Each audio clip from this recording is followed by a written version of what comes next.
नमस्ते सर्वांना. Israel, USA आणि Iran यांच्यामध्ये जे युद्धजन्य जी सध्याची स्थिती आहे, या स्थितीमध्ये स्ट्रेट ऑफ हॉर्मुझची जी स्ट्रेट आहे ना, त्याचं इम्पोर्टन्स ग्लोबल लेव्हलला किती इम्पोर्टन्स आहे आणि त्याचा इम्पॅक्ट ग्लोबल लेव्हलला आणि इंडियाला काय होणार आहे, याबद्दल आपण चर्चा करणार आहोत. आता चर्चा करताना ना आपल्याला सर्वप्रथम समजलं पाहिजे स्ट्रेट ऑफ हॉर्मुझ म्हणजे काय? त्याचं लोकेशन कुठे आपल्याला ते पहिले सर्वप्रथम समजून घेऊया. आता तुम्हाला एक गोष्ट सांगतो, याचा इम्पॅक्ट आहे ना भारतावर खूप मोठा होणार आहे. त्या दृष्टिकोनातनं नाही का स्टेट ऑफ हॉर्मुझ समजून घेणं आपल्याला सर्वात जास्त महत्त्वाचं आहे. ती एक्झामच्या दृष्टिकोनातनं म्हणा किंवा ग्लोबल आपण जे काही जनरल सिटिझन म्हणून आहे ना, आपल्याला त्याचा इम्पॅक्ट हा सामान्य लोकांवर पण होणार आहे. म्हणून ही गोष्ट समजून घ्या. आता पहिली गोष्ट म्हणजे हे आपला भारताचा मॅप आहे. समजलं? हे भारताचं लोकेशन आहे ग्लोबल लेव्हलला. त्याच्यानंतर इथं पश्चिम साइडला इथं अरेबियन सी आहे. अरेबियन सी म्हणजे अरबी समुद्र आहे. अरबी समुद्र आणि उदाहरणार्थ बघितलं गेलं तर इथं इराण हा देश आहे. कळलं? इथं ओमान नावाचा देश आहे. म्हणजे इथं ओमान नावाचा देश आहे, इथं इराण नावाचा देश आहे. या दोन देशांच्या मध्यभागात आता UAE नावाचा देश आहे, युनायटेड स्टेट्स ऑफ UAE. बरं का, इथं युनायटेड अरब अमिराती नावाचा देश आहे. पण याच्या छोटीशी वर आहे इथं लँड नावाची एक छोटीशी जमीन आहे, तो भूमीवरचा तुकडा कोणाचा आहे? ओमानचा आहे. आणि इथं जी स्ट्रेट आहे ना बघ, ही जी स्ट्रेट आहे ना, याला स्ट्रेट ऑफ हॉर्मुझ म्हणलं जातं. काय म्हणलं जातं? Strait of Hormuz. ती इराणमध्ये आणि ओमान या दोन देशांच्या मध्यभागात आहे. पण तुम्हाला एक गोष्ट सांगतो, स्ट्रेट म्हणजे काय माहितीये का? जी अशी त्याची डेफिनेशन जर करायचं म्हणलं ना, अशी स्टेट असते, ती अशी बॉडी असते, की जी दोन लँडमासच्या मध्यभागात ती स्थित असते. आणि दुसरी गोष्ट, दोन वॉटर बॉडीला ती कनेक्ट करत असते. म्हणजे इथं पर्शियन गल्फ नावाचा एक सी आहे. इथं पर्शियन गल्फ आहे हा पूर्णपणे. इथं समुद्र आहे छोटासा. इथं पाण्याचा प्रवाह जास्त असतो इथं पण. इथं पर्शियन गल्फ आहे. इथं गल्फ ऑफ ओमान आहे. कळलं का? इथं गल्फ ऑफ पर्शियन गल्फ आणि गल्फ ऑफ ओमान आहे. मग दोन गल्फला जोडणारी आणि दोन भूमीच्या तुकड्यांना जोडणारी हा जो छोटासा नॅरो भाग आहे, याला स्ट्रेट म्हणलं जातं. समजलं? ओमान आणि इराण या दोन देशांच्या मध्यभागात ती स्ट्रेट स्थिर आहे. पण आता तुम्हाला एक गोष्ट सांगतो, ही जी युद्धजन्य स्थितीमध्ये इराणने डायरेक्टली वॉर्निंग दिलेली ग्लोबल लेव्हलला, आम्ही ही जी स्टेट आहे ना, ही पूर्णपणे ब्लॉक करू, ही पूर्णपणे बंद करू. पण तुम्हाला एक गोष्ट सांगतो, याचं इम्पॉर्टन्स किती आहे ग्लोबल लेव्हलचं जर बघितलं गेलं ना, डेली इथं नाही का 20% आहे ना, नॅचरल गॅस आणि क्रूड ऑइल यांचं डेली इथनं सप्लाय होत असतो. किती? 20%.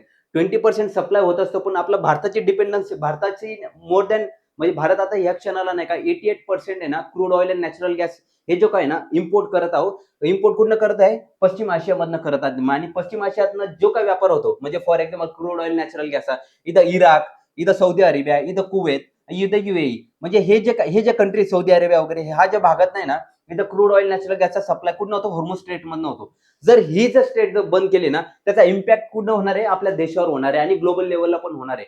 कारण की काय माहितीये का, जागतिक लेव्हलच्या व्यापाराच्या दृष्टिकोनातून ज्यावेळेस आपण विचार करतो ना, तर जगातील 3 नंबरचा सर्वात मोठा कन्झ्युमर आहे. कशाच्या बाबतीत? नॅचरल गॅस, आपला क्रूड ऑइल आणि नॅचरल गॅसच्या बाबतीत भारत. कारण की भारताच्या पॉप्युलेशनच्या दृष्टिकोनातून जर विचार केला तर.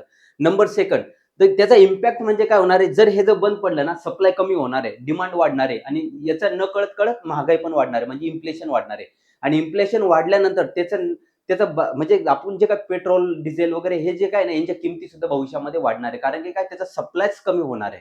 सो अशा पद्धतीनं ग्लोबल लेव्हलचा इंडियाच्या लेव्हलला इम्पॅक्ट पडत असतो. आणि नंबर सेकंड, पेट्रोलियमच्या रिलेटेड जे पण पदार्थ आहे ना, त्यांची सुद्धा कॉस्ट वाढणार आहे. सो अशा पद्धतीनं जर बघितलं गेलं ना, हे छोटंसं युद्ध असतं, त्याचं मोठं रूपांतर होतं आणि त्याचा इम्पॅक्ट ग्लोबल लेव्हलला कशा पद्धतीने होतो, हे आपण याच्या माध्यमातून समजून घेऊया. नंबर सेकंड, याच्यातून दुसरा इम्पॅक्ट म्हणजे काय माहितीये का? चीनच्या बाबतीत इथं चीन नावाचा देश, इथं ग्वादार नावाचा बेट समूह आहे. कोणतं? ग्वादार. जिथं इन्व्हेस्टमेंट कोणी केलेली आहे? चीनने केलेली आहे. आणि भारताने इराणमध्ये इथं चाबार नावाचं पोर्ट आहे. कोणतं? चाबाहार नावाचं पोर्ट आहे. ते कुठं आलं? इराणमध्ये आलं. आणि ग्वादार नावाचं पोर्ट कुठं आलं? ते पाकिस्तानमध्ये आलं. सो काय होणार आहे माहितीये का? वॉरमुळे काय झालं? चीनला जे क्रूड ऑइल, नॅचरल गॅस जो सप्लाय होता ना, या इराणच्या माध्यमातून, ग्वादार बंदराच्या माध्यमातून हा सीपेक आहे. चायना पाकिस्तान इकॉनॉमिक कॉरिडॉर हा जो बनलेला आहे, त्याच्यावर सध्या काम चालू आहे. चायनाचा आणि पाकिस्तानचा तो POK मधनं जातो, पाक ऑक्युपाय काश्मीर मधनं जातो. त्याचा भारताला विरोध आहे.